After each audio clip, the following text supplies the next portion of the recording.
In today's video, I'm going to teach you how to add a watermark on export in Lightroom Classic. By the end, you'll know exactly where to find the setting, how to apply an existing watermark preset, and how to export confidently so your images carry your signature look. Start in either the Library or Develop module and select the photo or group of photos you want to export. If you're choosing multiple images, use Shift-click to select a range or Control-click on Windows. Command-click on a Mac to select non-adjacent files. Take a moment to confirm you've got the right set highlighted in the film strip or grid so you don't export the wrong batch. Next, open the Export dialog. You can go to the File menu and choose Export, or use the shortcut Ctrl+Shift+E on Windows, Command+Shift+E on a Mac. This brings up the standard export settings window where you control everything from file naming to image size.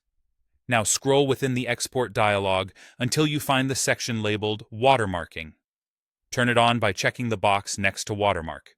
Immediately to the right, you'll see a drop-down menu.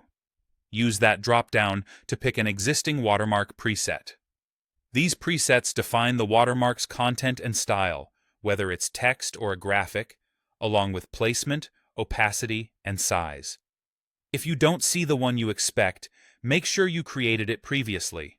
For now, just select the preset you want to use. With your watermark chosen, finish dialing in your other export settings. Under File Settings, pick your format and quality. JPEG is typical for sharing, while TIFF or PSD might be better for later editing.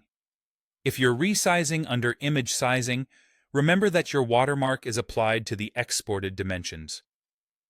For consistent results across different photos, consider using a long edge resize so the watermark scales predictably. Also, be mindful of sharpening and color space. sRGB is usually the safest choice for web and general viewing. When everything looks good, click Export. Lightroom will process the files and embed the watermark according to your preset. You'll see a progress bar in the top left of the interface.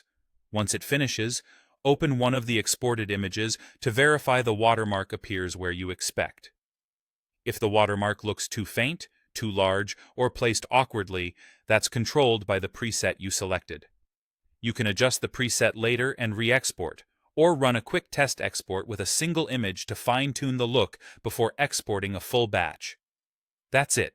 Select your photos, open export, enable watermarking, choose your preset, finalize your settings, and export. Thanks for watching, and happy editing.